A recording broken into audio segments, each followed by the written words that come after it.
Hello, good morning students. Now we're discussing 11th class chemistry and now I'm today starting your chapter second, that is structure of atom. तो हमने first chapter जो था उसका last topic रहा था video के अंदर, that is limiting and access reagent. तो मैंने एक वीडियो में आपको न्यूमेरिकल्स और उसका जो थ्योरी का पार्ट था वो करवा दिया था। आई होप आपने कर लिया होगा।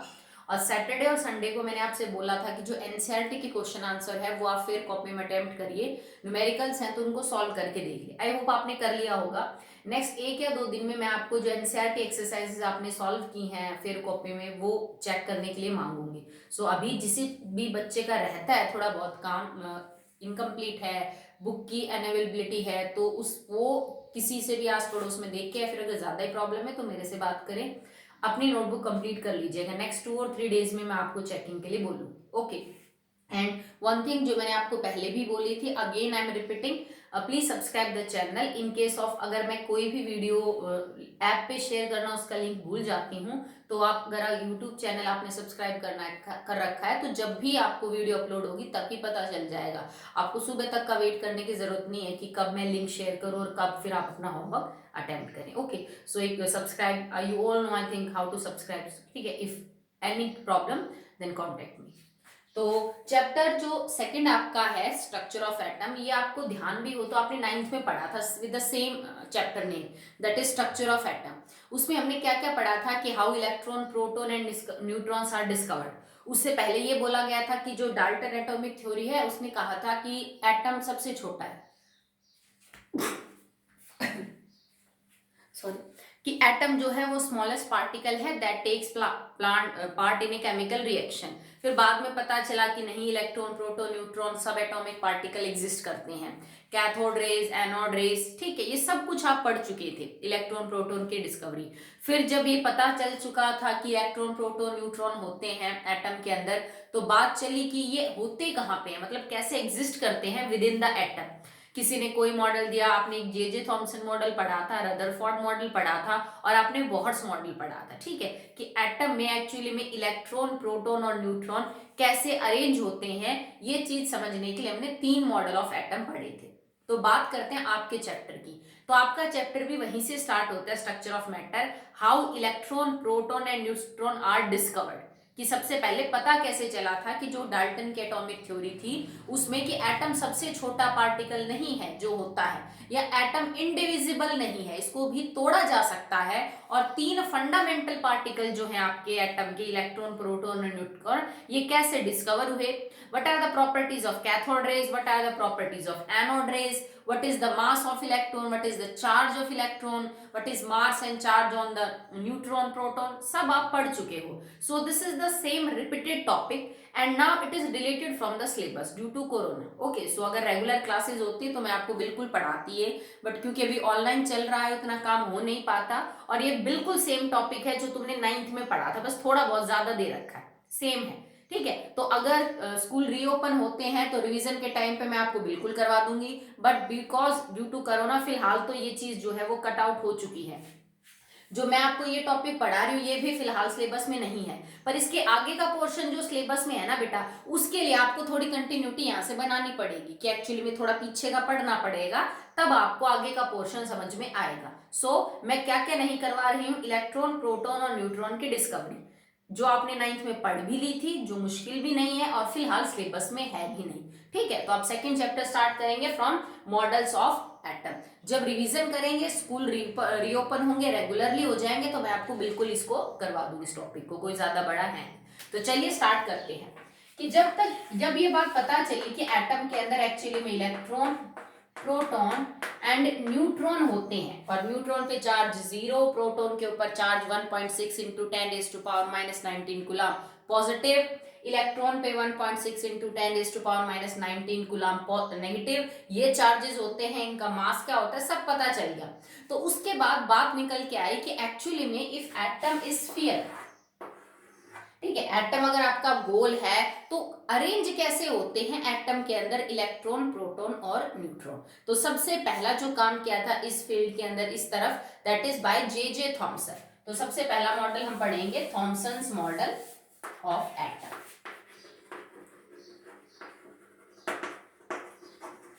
Thomson's model of atom. ठीक है, ये बात बहुत मतलब पहले की है। It is around 1989, sorry 1898। It is like 1898 जब जे थॉमसन ने ये बात कही थी कि एटम जो है ना वो एक स्फीयर है positively charge. He said that atom is a positively charge sphere, in which negative charge is uniformly distributed. Okay, so this was the statement for J.J. Thomson model. उसने ये बोला था कि एटम जो है ना वो एक पॉजिटिव चार्ज का स्फीयर है और उसके अंदर जो नेगेटिव चार्ज है वो इवनली यूनिफॉर्मली क्या होते हैं, डिस्ट्रीब्यूटेड होते हैं। जैसे कि ये पॉजिटिव चार्ज का पूरा स्फीयर है, ठीक है, ये हमें जो शेडेड एरिया है that is positively charge sphere, और इसके अंदर जो आपके इलेक्ट्रॉन है वो एम्बेडेड रहेंगे ऐसे, और इस तरह से एम्बेडेड होते हैं बेटा कि जितना टोटल नेगेटिव चार्ज है उतना ही एटम के अंदर टोटल पॉजिटिव चार्ज हो, because atom is electrically neutral. ठीक है, तो that was the atom model for J Thomson's point of view कि पॉजिटिवली चार्ज स्फीयर के अंदर जो नेगेटिवली चार्ज इलेक्ट्रॉन है वो बराबरली डिस्ट्रीब्यूटेड होते हैं। कुछ इस तरह से होता है इनका जो अरेंजमेंट है वो कि जितना टोटल नेगेटिव चार्ज होता है उतना ही टोटल पॉजिटिव चार्ज होता है। इस मॉडल को आप कंपेयर कर सकते हैं with the watermelon. So sometimes it is also known as watermelon model, या फिर आप इसको रेजिन पुडिंग मॉडल भी बोल सकते हैं, रेजिन पुडिंग मॉडल। ऐसा क्यों कह रहे हैं, क्योंकि जैसे हम तरबूज को काटते हैं तो उसके अंदर रेड कलर का पार्ट निकलता है, खाने वाला जो इडेबल पार्ट है, और बीज उसके अंदर जो ब्लैक कलर के हैं वो बीच बीच में एम्बेडेड होते हैं। तो ये जो पॉजिटिव चार्ज का स्फीयर है इसको हम वाटरमेलन का रेड पार्ट मान सकते हैं, और जो वाटरमेलन के सीड है वो हम इलेक्ट्रॉन की तरह देख सकते हैं। तो कई बार इसको तरबूज के मॉडल से भी कंपेयर करते हैं, उसके स्ट्रक्चर से भी।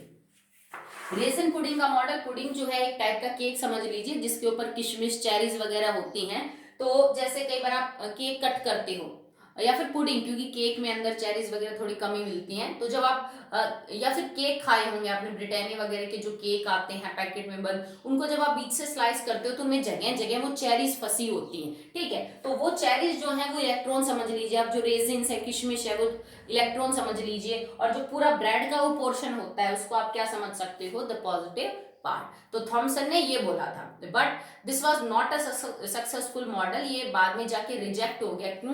क्योंकि 1911 में रदरफोर्ड ने एक्सपेरिमेंट किया था जिसको हम रदरफोर्ड अल्फा स्कैटरिंग एक्सपेरिमेंट बोलते हैं।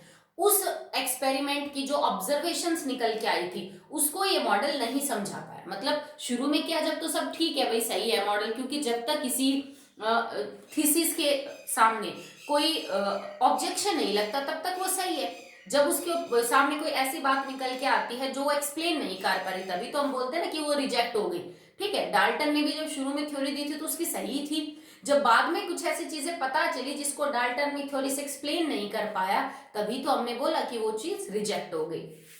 तो बाद में जब 1911 के अंदर रदरफोर्ड ने अपना अल्फा स्कैटरिंग एक्सपेरिमेंट किया, तो वो जो स्कैटरिंग हुई ना कि कोई इलेक्ट्रॉन कहीं चला गया, कोई इलेक्ट्रॉन कहीं चला गया, ये उस चीज को नहीं समझा पाया कि वो स्कैटरिंग का फिनोमिना देखने को कैसे मिला। Okay, so that will be all about Johnson's model and its limitation. अब जो मेन मॉडल है आपका after this, that is Rutherford's model, उसको डिटेल में पढ़ते हैं।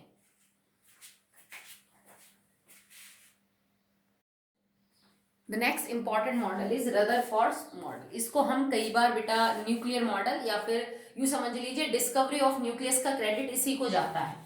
अगर आपसे कोई पूछे इलेक्ट्रॉन प्रोटॉन न्यूट्रॉन, नहीं, न्यूक्लियस की डिस्कवरी किसने की थी? और now we know that nucleus contains proton plus neutron, तो न्यूक्लियस की डिस्कवरी का क्रेडिट जाता है रदरफोर्ड को। ठीक है, इसने क्या किया बेटा कि इसने अल्फा पार्टिकल्स की एक बीम को स्ट्राइक करवाया किसी मेटल फॉइल के ऊपर। ठीक है, वो जो अल्फा पार्टिकल्स की बीम ली और उसको स्ट्राइक करवा रहा था मेटल सरफेस के ऊपर, मेटल फॉइल के ऊपर, पतली सी ले रखी थी इसने मेटल सरफेस।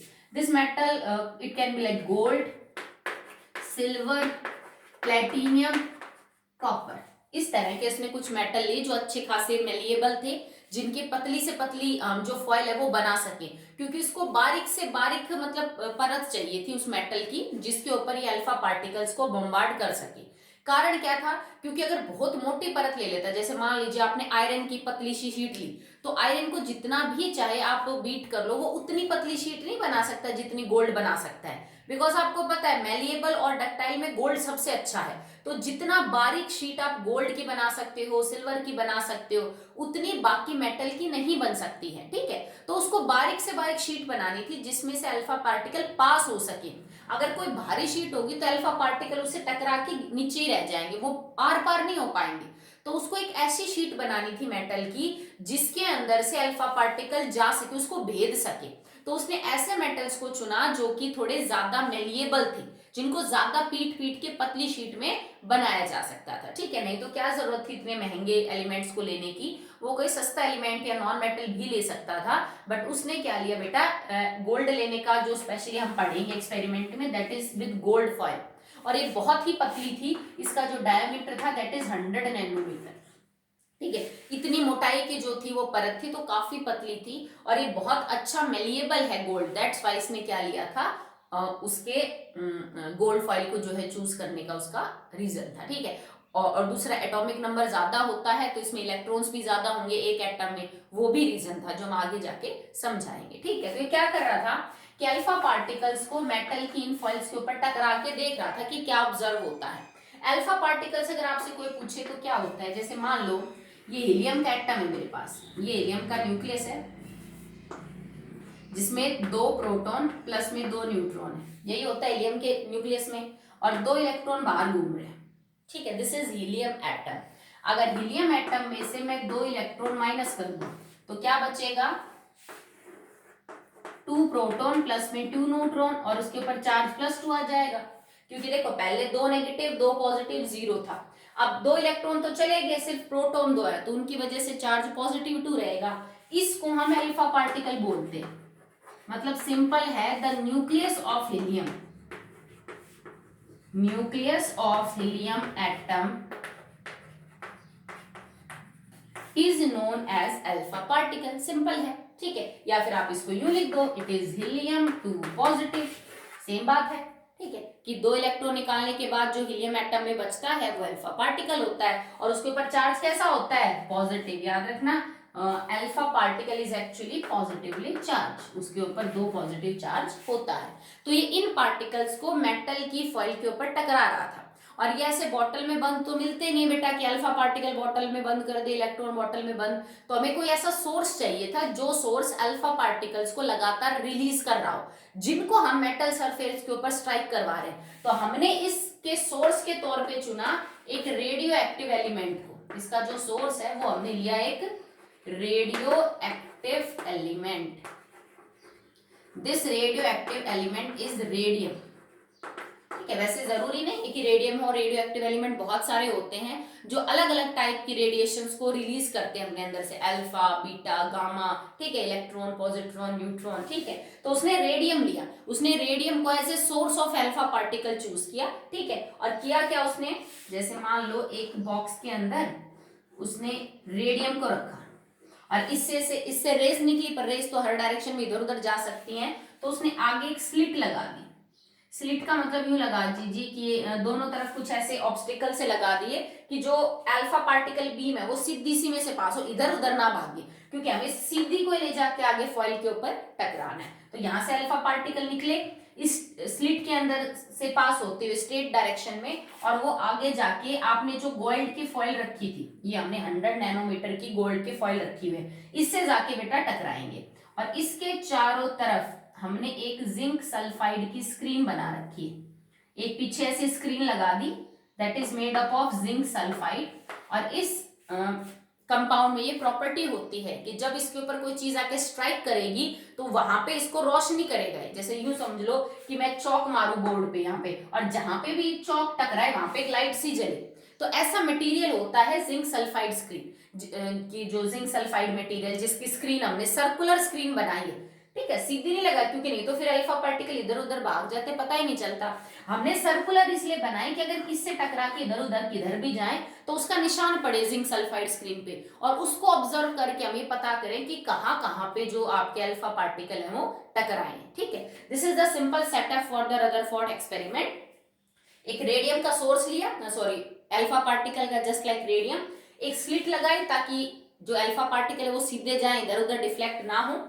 एक गोल्ड की फॉइल के ऊपर उनको टकराया और उसके पीछे एक जिंक सल्फाइड की सर्कुलर स्क्रीन ले ली, जो इन टकराने वाले इलेक्ट्रॉन्स को नोट कर सकता है, उनको कैप्चर कर सकता है by dot of light. Okay, simple, ये एक्सपेरिमेंट था उसका। अब उसने क्या नोट किया कि, और एक दूसरी बात, जैसे चलो फिर मैं आगे बताती हूँ जब ऑब्जर्वेशन पढ़ेंगे। तो इतना सब करने के बाद उसने ऑब्जर्व क्या किया कि जब उसने अल्फा पार्टिकल्स को स्ट्राइक करने दिया गोल्ड फॉइल के ऊपर, तो वो क्या नोटिस करता है कि स्ट्राइक करने के बाद कैसा पैटर्न बना उसका। अब हम वो ऑब्जर्वेशंस कर रहे हैं।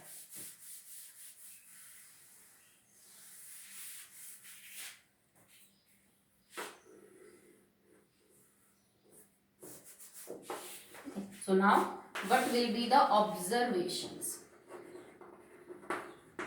ठीक है, तो उसने फर्स्ट ऑब्जर्वेशन क्या की, that around 99.9% pass through the foil without undergoing any deflection. उसने नोटिस किया कि लगभग 99.9% अल्फा पार्टिकल passes through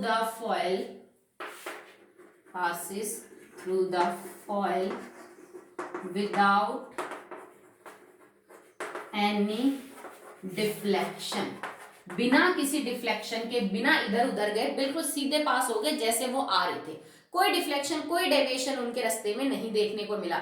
लगभग 99% पार्टिकल ऐसे थे जिनको कुछ महसूस ही नहीं हुआ, वो गोल्ड फॉइल में से बिल्कुल सीधे पास होते चले गए। ठीक है, सो नाउ वेरी फ्यू। अब वेरी फ्यू का मतलब क्या हो जाएगा कि यू समझ लीजिए बहुत ही कम पार्टिकल ऐसे थे that undergo deviation from small angles. ठीक है, तो very few undergo deflection to small angles। ठीक है, जैसे मान लो ज्यादातर यू सीधे आए, सीधे ही चलेंगे, तो इनमें कोई डिफ्लेक्शन शो नहीं हुआ। अगर मान लीजिए कोई इधर यूं चला गया, तो भाई देखो जाना यूं था और चला यूं गया, तो इसका मतलब थोड़ा सा एंगल उन्होंने अपना डेविएट किया। ठीक है, तो कुछ एक पार्टिकल्स इसको देखे तो वेरी फ्यू का मतलब है 20-30 हजार में से कोई एक पार्टिकल ऐसा था जो कुछ एक एंगल के ऊपर डिफ्लेक्शन जो है वो शो कर रहा था। यूं समझ लीजिए मोर देन भाई 20,000 में से अगर मान लीजिए 10 भी हो या 5 भी हो, एक ना सही 10-5 अगर हो, तो भी आप कह सकते हो कि कुछ कम ही थे जिन्होंने एंगल जो है वो ये लिया था। और भी कम पार्टिकल ऐसे थे that is deflected through a angle greater than 90 degree. Very very few particles are deflected to a angle greater than 90 degree.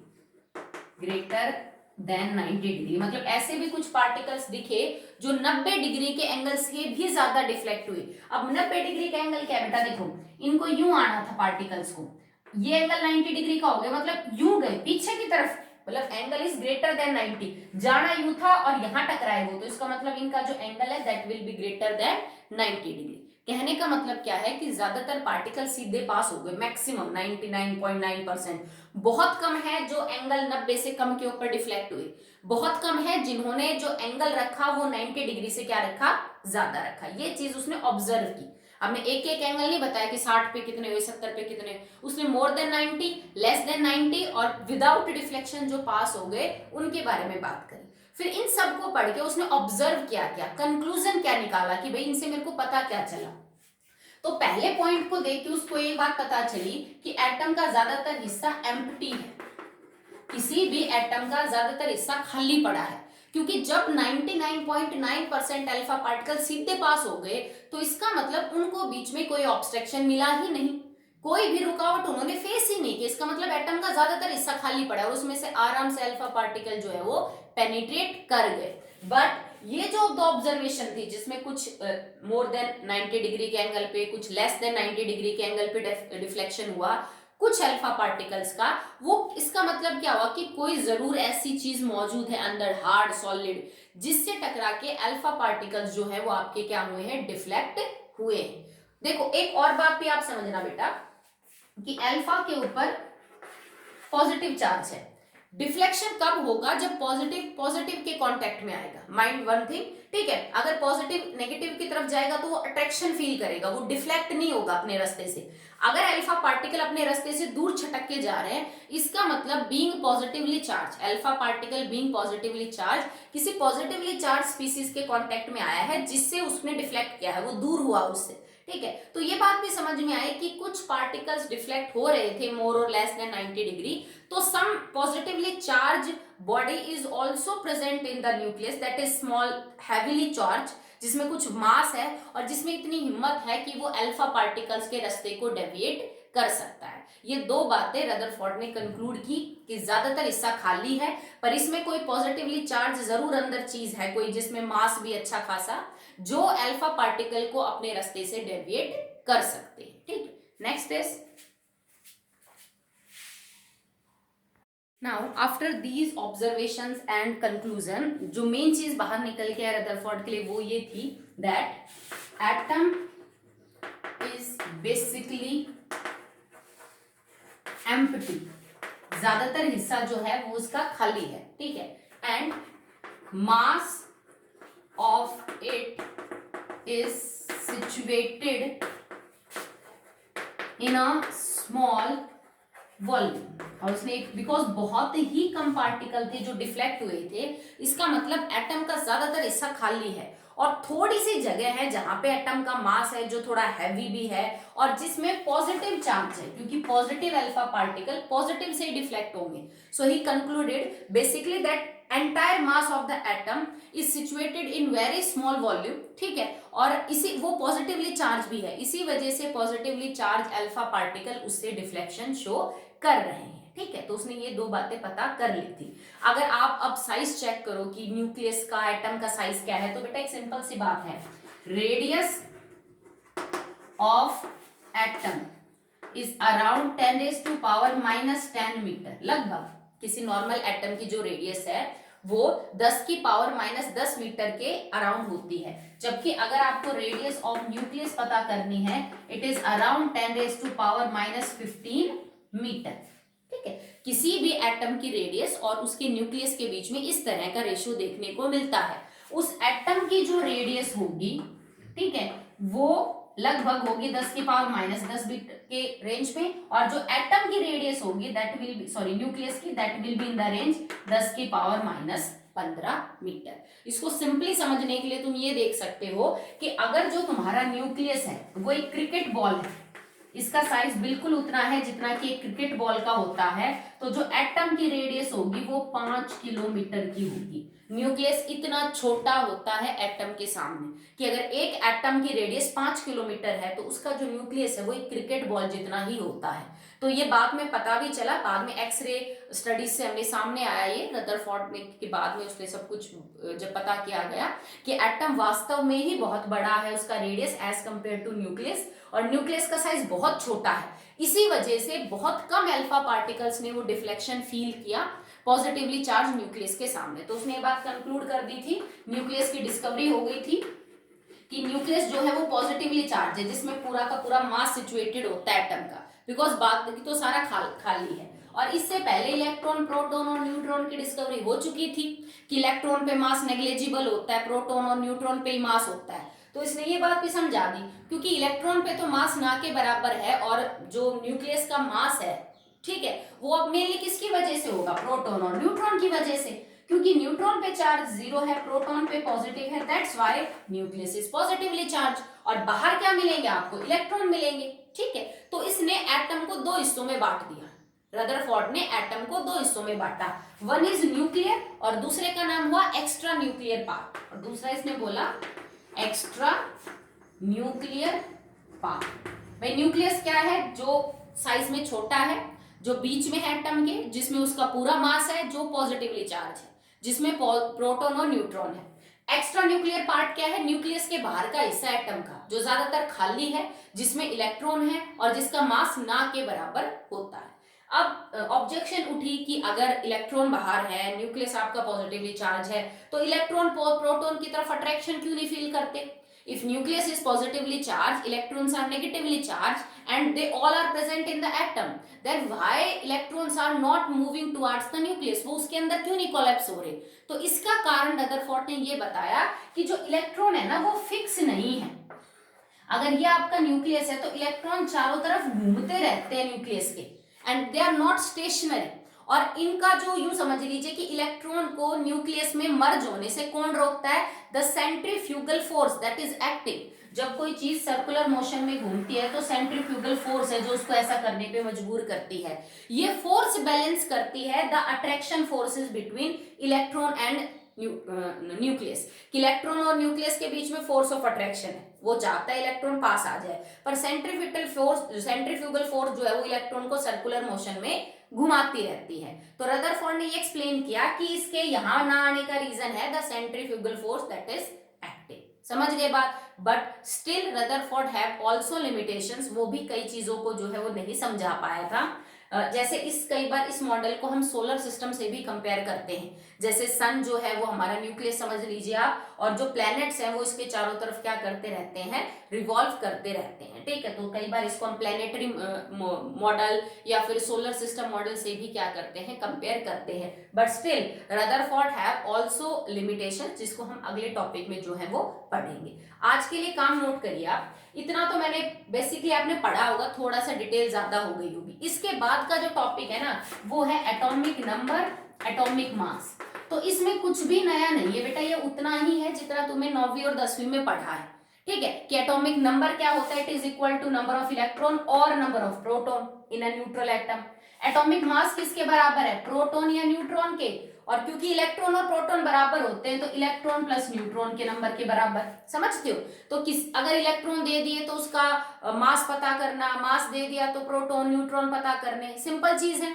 9th में हो चुका है, तो ये काम तुम्हारा है, एटॉमिक नंबर और मास नंबर को पढ़ना और कॉपी में फेयर करना, ठीक है। इसके बाद के जो टॉपिक है वो ये है, what are isotopes, what are isobars, ठीक है। पढ़ रखे हैं, कोई नई चीज नहीं है कि आइसोटॉप्स किन को बोलते हैं, आइसोबार्स किन को बोलते हैं। एक चीज और भी मैंने आपको बता रखी है, आइसो इलेक्ट्रॉनिक स्पीसीज। तो आइसोटॉप और आइसोबार करने के बाद जो आप जानते हो with example, iso electronic species वो हैं चाहे उन पे पॉजिटिव चार्ज हो, चाहे नेगेटिव हो, चाहे न्यूट्रल हो, जिनके अंदर number of electron same, the species that carry same number of electron. इनमें प्रोटॉन अलग अलग हो सकते हैं, न्यूट्रॉन अलग अलग हो सकते हैं, इनका मास अलग हो सकता है, इन सब कुछ अलग अलग हो सकता है, सिंबल अलग मिलेंगे आपको, बट इनके अंदर नंबर ऑफ इलेक्ट्रॉन सेम मिलेंगे। जैसे कि सोडियम पॉजिटिव में और मैग्नीशियम 2 पॉजिटिव में, दोनों में 10-10 इलेक्ट्रॉन है, ठीक है। नियॉन में 10 इलेक्ट्रॉन है। तो ये तीनों आइसो इलेक्ट्रॉनिक स्पीसीज है that contains iso mean same, electronic electron, जिसमें सेम नंबर ऑफ इलेक्ट्रॉन्स पाए जाते हैं। ओके, एक और टर्म है isotones that contain same number of neutron, same number of neutron. ये मैं क्यों नहीं करवा रही डिटेल में, क्योंकि जब आपको एटॉमिक नंबर और मास नंबर पढ़ के इलेक्ट्रॉन प्रोटॉन न्यूट्रॉन निकालना आ जाएगा कि किसी एलिमेंट में कैसे निकालते हैं, तो जिन स्पीसीज में न्यूट्रॉन सेम है वो आइसोटॉन्स है, जिनमें इलेक्ट्रॉन सेम है वो आपके क्या हो जाएंगे? Iso electronic species. जिनके अंदर मास सेम है, एटॉमिक मास या मास नंबर सेम है, दैट इज आइसोबार्स। जिनका इलेक्ट्रॉनिक नंबर जो है वो सेम है, नंबर ऑफ इलेक्ट्रॉन सेम है, ठीक है, वो क्या हो जाएंगे? आइसोटॉप्स। तो ये काम मैं आपके लिए छोड़ रही हूँ क्योंकि ये सिंपल टॉपिक है, इस पे टाइम बहुत ज्यादा नहीं लगाएंगे, तो इतना काम आप कर लेना up to the isotopes. Okay, so that all for today. कल से हम अपना टॉपिक मेन स्टार्ट करेंगे।